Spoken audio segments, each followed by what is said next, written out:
The radio crackled through static. A voice tight with controlled fear. "We're surrounded. Hostiles on all sides." The SEAL convoy sat motionless on a road swallowed by darkness. Bullets punched into reinforced steel. Tires hissed air into the night. Someone whispered into their comm, "There's no way out." Then click. The sound of metal on metal, cold and deliberate, cut through the black.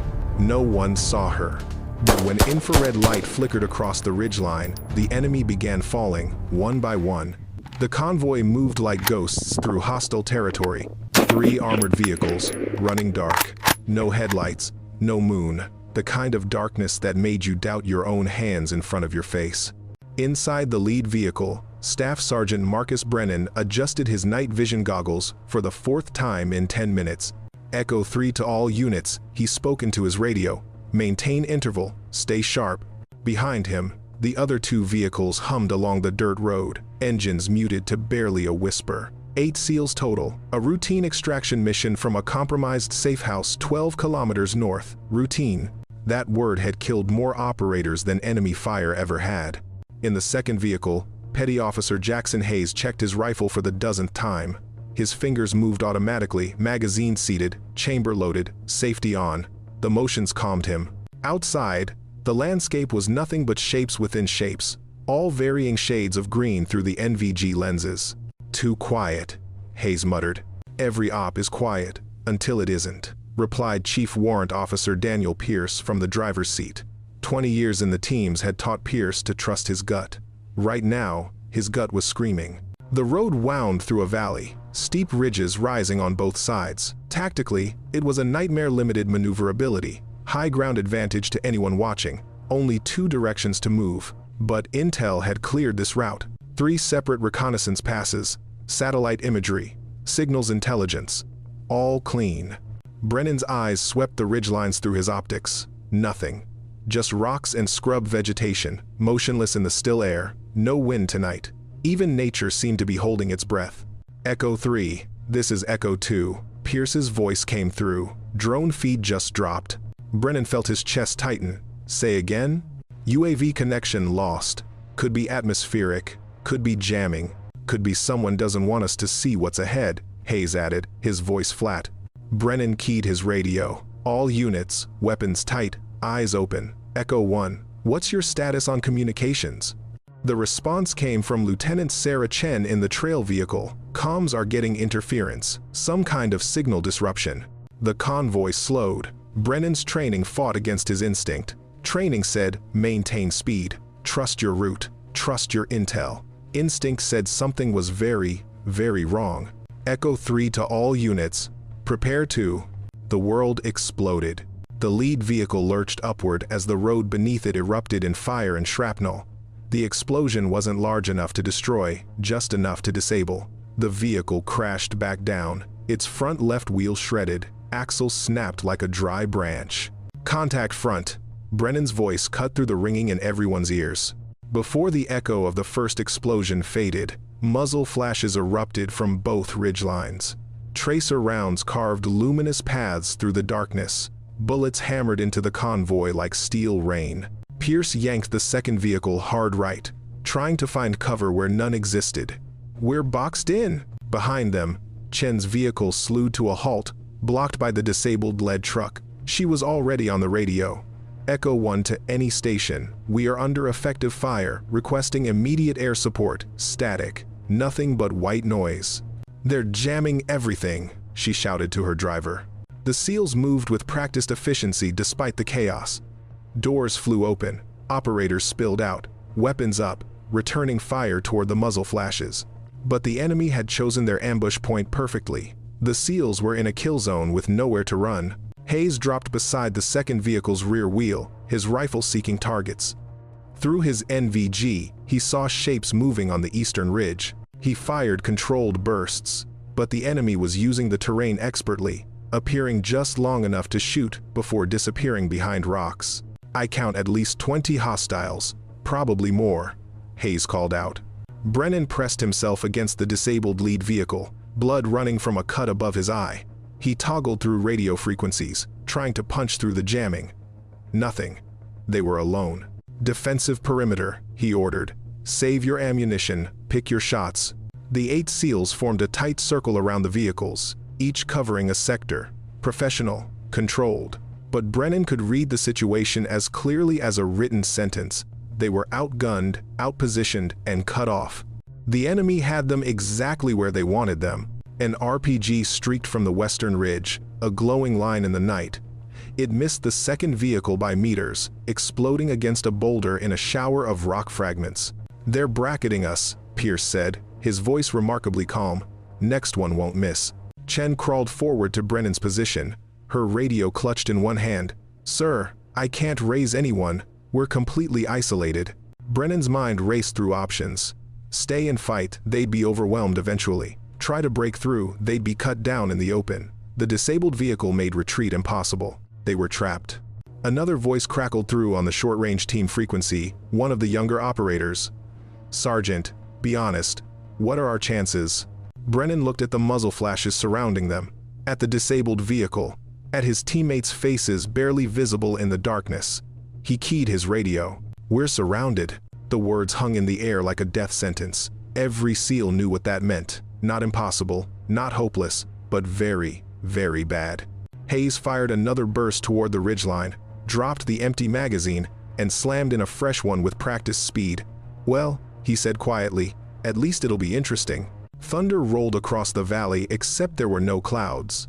Just the continuous percussion of enemy fire converging on their position from every direction.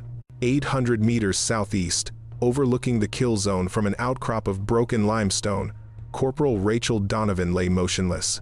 She had been there for 6 hours, before the convoy arrived, before the ambush began, before any of this became a fight for survival.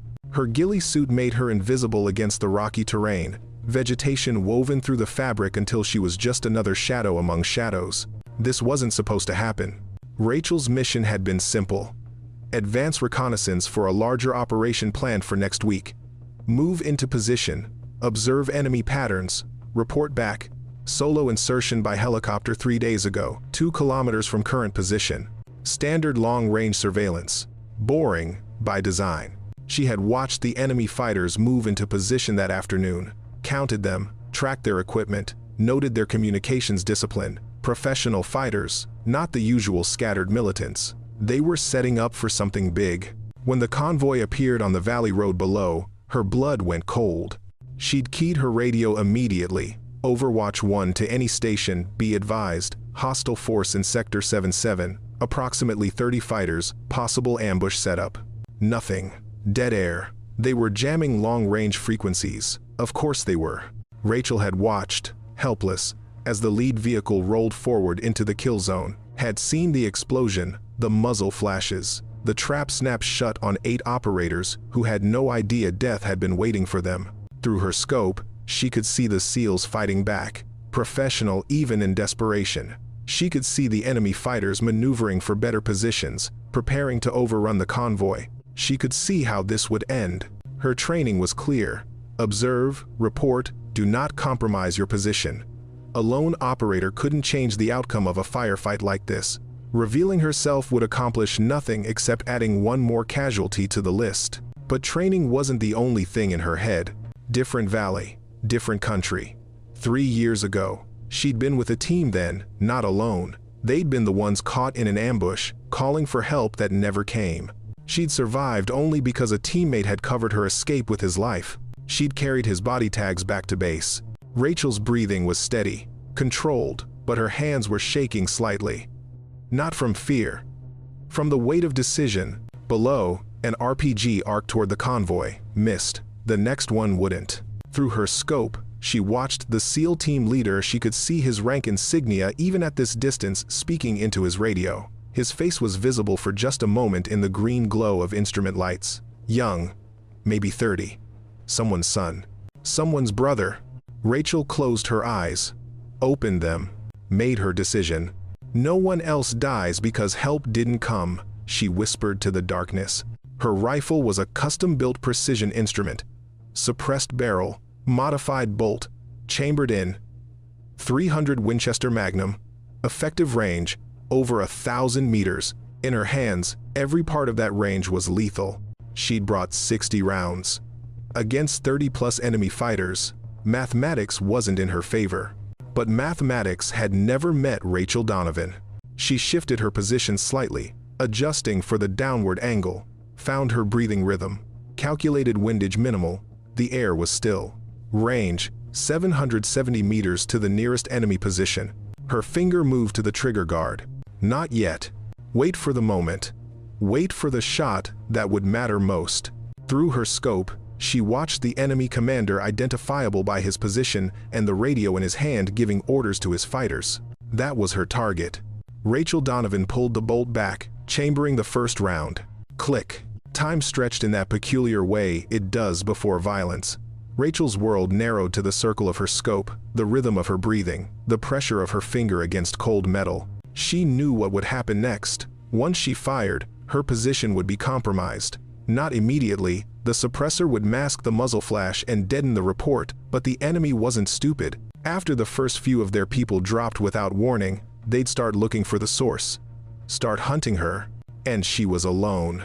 No backup, no extraction plan, no support. The memory hit her again, uninvited. Afghanistan.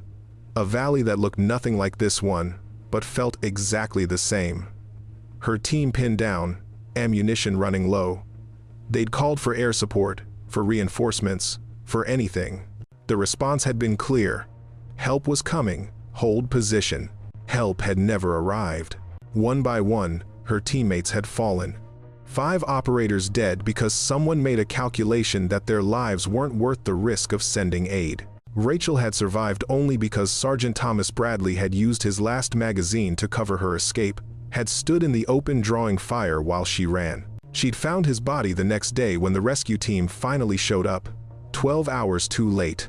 Through her scope now, she watched the SEAL commander, the staff sergeant with the cut above his eye, checking his ammunition. His movements were economical, professional, but she could read the tension in his shoulders. He knew, they all knew. Without support, this would be their last stand. Not again, Rachel said quietly. The enemy commander moved into better view, his radio pressed to his ear. Rachel's crosshairs settled on his center mass, 800 meters, slight downward angle, no wind, perfect conditions. Her training spoke in her mind, the voice of every instructor she'd ever had. Don't compromise your mission for someone else's fight. You can't save everyone. Sometimes the best you can do is survive and report. But another voice was louder. Bradley's voice, from that last conversation before everything went wrong. We take care of our own. That's not just words. That means when someone needs you, you go. You don't calculate. You don't hesitate. You go. Rachel's finger moved from the trigger guard to the trigger itself. Echo 3 to all units, she heard through her surveillance headset, tuned to standard military frequencies. The SEAL commander's voice, calm despite everything. Make every round count, we're not dead yet. Brave words. But she could see what he couldn't from his position. Enemy fighters moving through the rocks, flanking positions, preparing for a final assault. 5 minutes, maybe 10, then it would be over. Unless... Rachel's crosshairs, centered on the enemy commander's chest. She exhaled slowly, letting half her breath out, holding the rest. Her heart rate slowed. The world contracted to just the target, the rifle, the shot. In that moment, she wasn't thinking about survival or protocol or consequences. She was thinking about Bradley, about her team, about every operator who died calling for help that never came. She was thinking about 8 SEALs who deserved to go home. This one's for you, Tom, she whispered. Her finger pressed the trigger. The rifle whispered its lethal message into the night. Through her scope, she watched the enemy commander drop like a puppet with cut strings. Then, Rachel was already moving, her hand cycling the bolt, ejecting the spent cartridge, chambering a new round, finding her next target before the first body hit the ground. She'd made her choice. Now came the hard part. The enemy commander fell without a sound, his radio tumbling from dead fingers.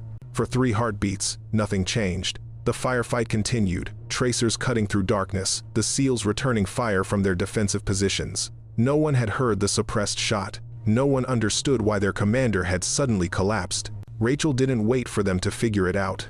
Her hands moved with mechanical precision, bolt back, brass ejecting in a golden arc, bolt forward, new round chambered. The rifle's action was smooth, well-maintained, an extension of her will. Target 2. Eastern Ridge. A fighter with an RPG kneeling behind a boulder, weapon lifting to his shoulder. Range, 740 meters. Adjust for elevation. Breathe, hold, press. The rifle pulsed against her shoulder. Through her scope, she watched the RPG gunner crumple. The launcher fell from his hands, unfired, clattering down the rocks. Below in the kill zone, Hayes heard something change in the enemy fire. He couldn't identify what exactly, but his instincts were screaming. He risked a glance toward the eastern ridge, saw a hostile fighter suddenly drop. "Did someone get a lucky shot?" he called out. "I didn't fire," Pierce responded, saving ammunition. Target 3. Western Ridge. A fighter directing others with hand signals. Rachel's crosshairs found him between gestures. Another suppressed round sent him tumbling backward into the rocks. Brennan pressed himself against the disabled vehicle, his mind racing. 3 enemy combatants down in the space of 10 seconds, none of them from his team's fire. The enemy's coordinated assault was faltering, their fighters looking around in confusion rather than pressing the attack. "Someone's shooting," Brennan said into his radio, "but not at us." Chen crawled to his position, her NVG scanning the ridgelines. "Where? I don't see any muzzle flashes." "Neither do I." Brennan's voice was tight with concentration. "But look at the enemy. They're reacting to something." Rachel had already moved to her second position, 15 meters from where she'd fired the first 3 shots. Basic sniper doctrine: shoot and move. Never fire more than 3 rounds from the same location. She settled into the new hide, her ghillie suit breaking up her outline against a cluster of rocks. Target 4. Another RPG gunner, this one smarter, using cover effectively. Rachel watched him through her scope, waiting. Patience. He'd have to expose himself to fire his weapon. There. The fighter leaned out from behind his cover, launcher rising. Rachel's trigger press was instinctive, automatic. The round caught him in the upper chest. The RPG fired wild, streaking into the empty sky before exploding harmlessly.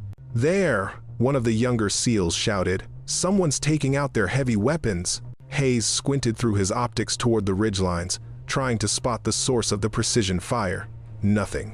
Whoever was shooting was invisible, a ghost in the darkness. "Sniper," Pierce said, the word carrying certainty. "A damn good one. Question is, who's sniper?"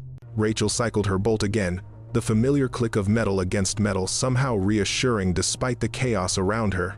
Target 5. An enemy fighter with a radio, trying to coordinate a response. She ended that conversation permanently. Below, the enemy assault had ground to a halt. Fighters who moments ago had been preparing to overrun the convoy were now scrambling for cover, confused, leaderless. Their commanders were dead. Their heavy weapons crew were dead. And they had no idea where the death was coming from. Brennan's tactical mind processed the situation rapidly. Whoever's up there is buying us time.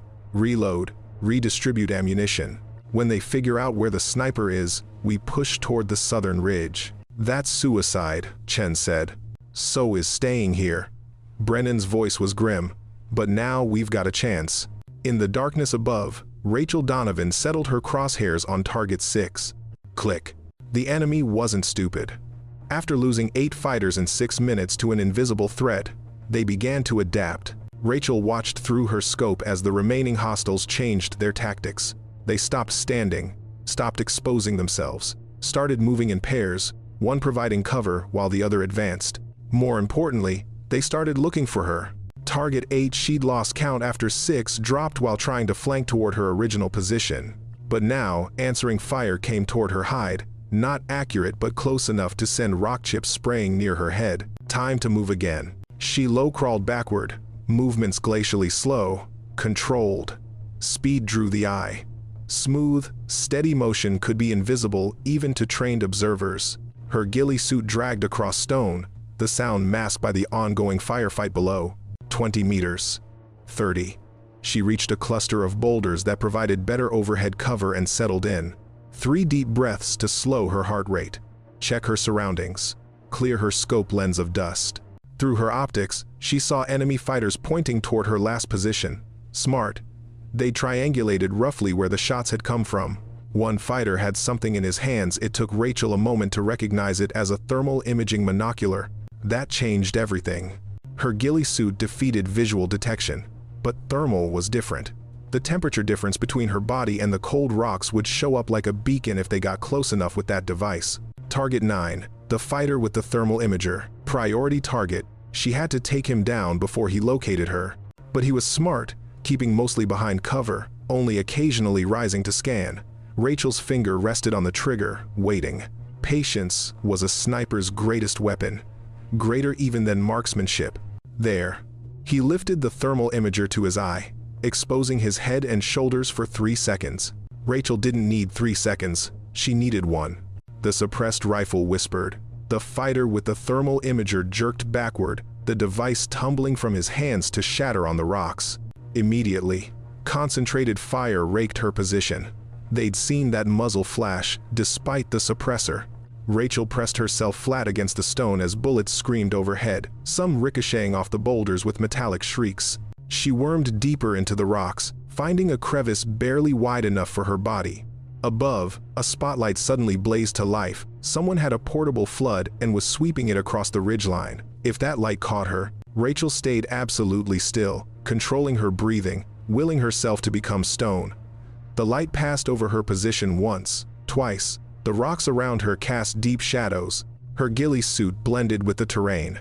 The light moved on. Below in the kill zone, Brennan watched the drama play out on the ridgeline. The sniper's in trouble. They're hunting her. Her? Hayes asked. Just a feeling. Brennan made a decision. All units, prepare to provide covering fire on the eastern ridge. We're going to help our guardian angel. We don't even know if she's friendly, Chen pointed out. She's kept us alive for the last 15 minutes. Brennan checked his rifle. That's friendly enough for me. Rachel had 14 rounds left, against still numerous enemy fighters who now knew roughly where she was. Her position was compromised, her ammunition was dwindling, and thermal imaging was searching for her. She should retreat, disengage, survive to fight another day. Instead, she found target 10 in her scope. The fighter operating the spotlight. If she could eliminate him, the enemy would lose their best tool for finding her. But taking the shot would reveal her exact position. Rachel's finger tightened on the trigger. Sometimes the only way out was through. The spotlight died in a shower of sparks as Rachel's bullet shattered its housing. Darkness reclaimed the ridgeline, and in that moment of renewed blindness, the seals struck. Brennan's voice cut through the radio. Concentrated fire. Eastern Ridge, now. 8 rifles opened up in coordinated bursts, pouring suppressive fire toward the enemy positions. The enemy fighters, already disoriented by the sniper they couldn't locate, scrambled for cover as tracer rounds walked across their positions.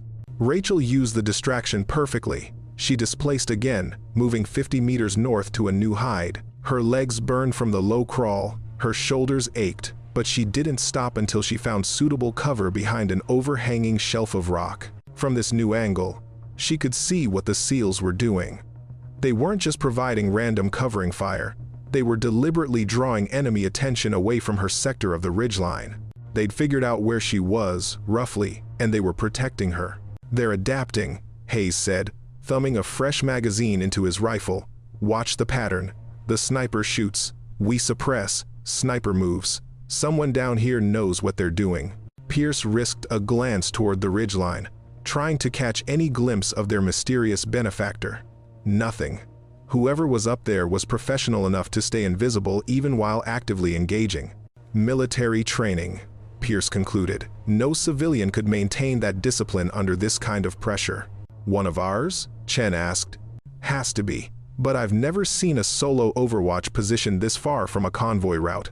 Brennan's tactical mind was already running scenarios. Maybe forward reconnaissance. Someone sent ahead to scout, who got caught in position when the ambush kicked off. Whoever they are, Hayes said, firing controlled bursts toward an enemy position, they just saved our lives. Rachel, from her new hide, felt an unfamiliar sensation. She wasn't fighting alone anymore. The SEALs below had recognized what she was doing and were actively coordinating with her despite no direct communication. It was organic, instinctive, the kind of battlefield harmony that only came from professionals who understood how to work together even in chaos. She settled into her new position, letting her breathing calm, and scanned for targets through her scope. 11 rounds left. The enemy force had been reduced by nearly half, but the survivors were growing more cautious, harder to engage. Target 11 appeared, a fighter trying to reposition to flank the convoy. Rachel tracked him patiently as he moved between rocks, waited for him to commit to crossing an open space, and dropped him mid-stride. Below, Brennan saw the hostile fall. Eastern ridge, 30 degrees. That's where our sniper is now. Chen, Hayes, keep suppressive fire on the western ridge. Pierce, watch our 6. The coordination was imperfect. They couldn't communicate directly with Rachel, didn't know her exact position or her ammunition status or her plan, but they understood the fundamentals. When the sniper engaged, they created opportunities. When the enemy focused on the SEALs, the sniper capitalized. It was an unconscious partnership between warriors who'd never met, bound together by nothing except the shared desperation to survive. Rachel chambered another round 10 left and searched for her next target. The enemy was pulling back, trying to regroup. They'd lost their numerical advantage, lost their initiative, lost their commanders. The ambush had become a battle of attrition, and attrition favored whoever had better discipline. Through her scope, she saw an enemy fighter speaking urgently into a radio, calling for reinforcements, requesting permission to retreat. It didn't matter. Rachel's crosshairs settled on him. One more round expended, one more threat eliminated. 9 bullets remaining, and the night was far from over. The enemy commander, whoever had assumed control after Rachel eliminated the original, proved more resourceful than his predecessor. The sound reached her first, a high-pitched whine growing louder, mechanical and menacing. Rachel's head snapped up, searching the sky. There, a small drone, quadcopter configuration, rising from the western ridge, not a surveillance drone. Something else. She'd seen these before. Commercial drones modified to drop grenades or, in some cases, jury-rigged with small explosive charges to use as aerial bombs. Cheap, effective, and deadly to exposed personnel. The drone climbed quickly, gaining altitude, then pivoted toward her sector of the ridgeline. They were going to carpet bomb the area where they thought she was hiding. Rachel had seconds to react. Shooting the drone was possible but would pinpoint her location exactly. Not shooting meant letting it potentially drop ordnance right on top of her. She chose the third option, move, fast. She abandoned stealth for speed, scrambling away from her hide as the drone stabilized above it. Behind her, she heard a sharp whump as something small and explosive detonated against the rocks where she'd been moments before. Shrapnel screamed through the air, several pieces catching her left leg, tearing through fabric and skin.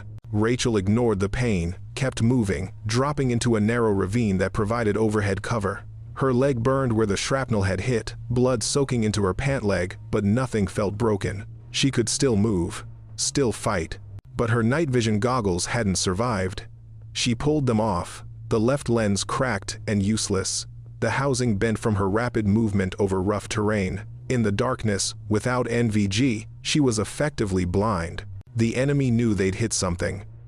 Concentrated fire poured into the ravine, bullets sparking off stone, the sound deafening in the enclosed space. Rachel pressed herself against the rock wall, making herself as small as possible, and waited for the barrage to pass. Below, Brennan heard the explosion on the ridgeline. They hit the sniper position. "Is she down?" Pierce called. "Unknown. But she's not shooting anymore." The enemy, sensing opportunity, pressed their advantage. Fighters who'd been pinned down by Rachel's precise fire began advancing on the convoy again. The tactical balance was shifting back in their favor. Hayes burned through a magazine, providing suppressive fire. Slammed in his last spare. "We're getting low on ammunition." "Make them count," Brennan responded, his own round count critically low. "Chen, how many grenades do we have left?" 2 frags, 1 smoke. Without the sniper's supporting fire, the SEAL's position was deteriorating rapidly. Rachel had bought them 15 minutes of breathing room, but that advantage was evaporating as the enemy regrouped and pushed forward. In her ravine, Rachel blinked rapidly, trying to force her eyes to adjust to the absolute darkness. Slowly, shapes began to emerge, not clear, but enough to navigate. She ran her hands along her rifle, checking by feel. Still functional. Magazine. 3 rounds remaining plus 1 in the chamber. Her spare magazines were gone, lost during her rapid displacement. 4 bullets total, against at least a dozen enemy fighters. No night vision. Wounded leg. Position compromised. The tactical situation was hopeless. Rachel Donovan had spent her entire career training for impossible situations. She'd learned long ago that hopeless was just another kind of mission parameter. She pulled herself up out of the ravine, favoring her injured leg, and moved toward a new position. In the darkness, she navigated by memory and feel, her hands guiding her across familiar rocky terrain. 4 bullets. Make them count. Rachel reached an outcrop 20 meters from her previous position, a natural shelf of rock that gave her a commanding view of the valley below. Without night vision, she had to rely on ambient light starlight, the dim glow from the convoy's damaged vehicles, the occasional muzzle flash. It was barely enough. But barely was all she'd ever needed. Through her scope, she could see shapes moving below, fighters advancing on the convoy. She couldn't make out details, couldn't see faces or equipment clearly. She was shooting on instinct now, on experience, on the thousands of hours spent behind a rifle until the weapon became an extension of her will. Target 12, a shape moving too deliberately toward the convoy's flank. Rachel estimated distance based on visual reference points, adjusted for the lack of precise ranging, and fired. The shape dropped. 3 rounds left. Below, Brennan heard the distant crack of the suppressed rifle. "She's back in the fight!" But he could tell something was different. The sniper's rate of fire had slowed dramatically. Either she was conserving ammunition or something was wrong. Probably both. "All units, we need to break out now while we still can," Brennan decided. "Chen, pop smoke. Pierce, Hayes, cover the southern approach. We're making for that ridgeline." "That's where the sniper is," Chen pointed out. "Exactly. If we're going to die, I'd rather do it alongside whoever's been keeping us alive." Rachel watched the smoke grenade bloom in the valley below, saw the SEALs beginning their break for the southern ridge. The enemy saw it too, shifting positions to cut them off. Target 13, a fighter moving to intercept the SEALs' escape route.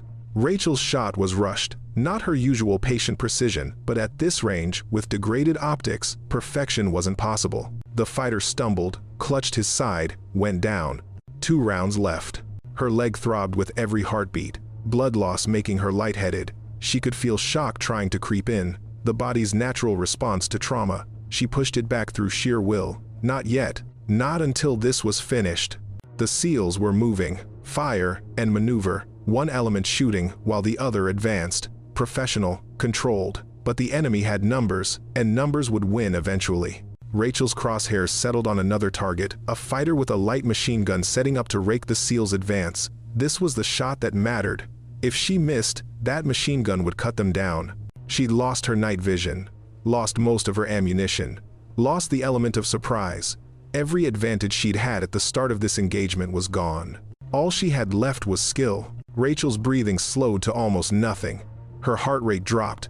The world contracted to just the rifle, the target, the shot. She couldn't see perfectly in the darkness, but she didn't need to see perfectly. She knew where the bullet would go, knew it in her bones, in her muscles, in the countless repetitions that had trained her body to understand ballistics better than her mind ever could. She pressed the trigger. Through her scope, she watched the machine gunner collapse before he could fire a single round. 1 bullet remaining. Below, the SEALs were 50 meters from the ridgeline, fighting through scattered enemy resistance. They were going to make it. Against all odds, they were going to survive. Rachel cycled her bolt one final time, chambering her last round. Somewhere in the chaos below, she could hear shouts in a language she didn't speak. The enemy was pulling back, breaking contact. Their ambush turned into a disaster. She'd done it. 1 bullet left, and nothing left to prove. The firefight ended not with a dramatic finale, but with gradual exhaustion. The enemy melted back into the darkness, carrying their wounded, abandoning their dead. They'd come expecting an easy ambush, and found instead a nightmare of invisible death from the ridgeline. The SEALs reached the southern ridge, taking defensive positions among the rocks. Brennan immediately organized security, while Chen tried the radio again. This time, she got a response. The jamming had stopped. Echo 1 to any station, we are 8 personnel, condition amber, requesting immediate medevac and support. Hayes and Pierce scrambled up the ridgeline, weapons ready, searching for the sniper who'd saved their lives. They moved carefully. Just because she'd been helping them didn't mean she'd welcome their approach. Clear here, Hayes called softly. Nothing, Pierce responded, from 30 meters away. They found the positions where she'd fought, spent brass casings, disturbed dirt showing where someone had lain prone, fresh blood on the rocks, but no sniper, no equipment, no sign of the warrior who'd turned certain death into survival. She's gone, Hayes said, something like awe in his voice. On a ridgeline 400 meters away, Rachel Donovan had already begun her extraction. Her legs screamed with each step, but she pushed through the pain. She'd field-dressed the shrapnel wounds with supplies from her kit, enough to stop the bleeding and keep moving. The rifle was broken down and secured to her pack. 60 rounds expended, 13 confirmed kills, probably more. The math would say impossible, but the convoy below said otherwise. She moved through the darkness without night vision, navigating by starlight and memory, heading toward her cache point 3 kilometers east. From there, she'd signal for extraction, file her report, return to whatever assignment came next. No one would ever know her name was on the ridgeline tonight. That was how she wanted it. Behind her, she heard the distant sound of helicopter rotors, medevac and support finally arriving for the SEALs. They'd be safe now. They'd go home to families, to friends, to lives that would continue because she'd decided to act. That was enough. Rachel paused at a rocky outcrop, allowing herself one final look back toward the valley. Dawn was still hours away, but she could imagine it. The sun rising over the ridgeline where she'd fought, light illuminating the positions where she'd held the line against impossible odds. At the convoy site, Brennan stood with his team as helicopters circled overhead, their searchlights finally revealing the full scope of the battlefield. Body after enemy body littered the approaches to their position, each one dropped by precise fire from the ridgeline. "We're writing this up," he said to Chen. "Everything. Someone needs to know what happened here." "And the sniper?" Brennan looked toward the dark ridgeline, toward positions where someone he'd never met had fought to keep him alive. "We tell the truth. 8 operators survived an ambush because someone up there decided we were worth saving." "Will anyone believe it?" Hayes asked. "I don't care if they believe it. I know it happened." At base, 2 days later, a captain reviewed Brennan's after-action report with skeptical eyes. A lone sniper, identity unknown, just happened to be positioned perfectly to save your convoy? "Yes, sir." "And this sniper eliminated 13 hostiles, held off a force 3 times your size, then disappeared without making contact?" "Yes, sir." The captain set down the report. "That's one hell of a guardian angel, Staff Sergeant." "Yes, sir, it was." 3 weeks later, in a briefing room at a classified location, a colonel addressed a small group of intelligence analysts. The enemy force at Grid 77 was professional, well-equipped, and well-positioned. They should have achieved total victory. Instead, they suffered catastrophic losses and failed their objective. He paused. Analysis suggests a single sniper, operating independently, was responsible for neutralizing their command structure and disrupting their assault.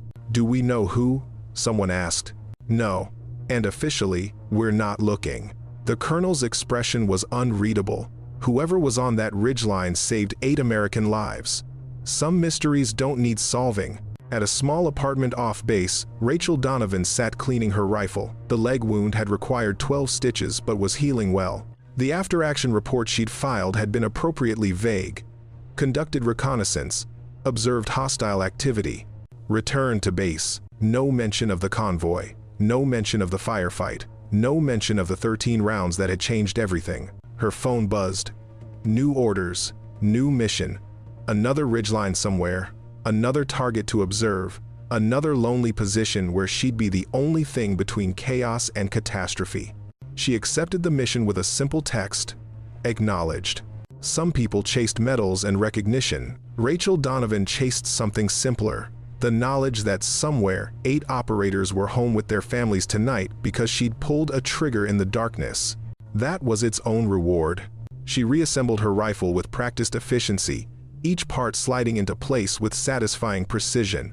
The weapon was more than just equipment. It was partnership, promise and purpose. Outside her window, night was falling again. The darkness that most people feared was where Rachel felt most alive, most useful, most herself. She thought about the convoy, about the SEALs fighting desperately in that valley, about the moment she'd made her decision. She'd do it again. 1,000 times, in 1,000 different valleys, she'd make the same choice. Because that's what warriors did. They showed up, they did the impossible, and they walked away without needing anyone to know their names. Rachel stood, favoring her healing leg slightly, and began preparing her gear for the next mission. Somewhere, in some future valley, someone else would need help that might not come, and Rachel Donovan would be there, invisible in the darkness, rifle ready.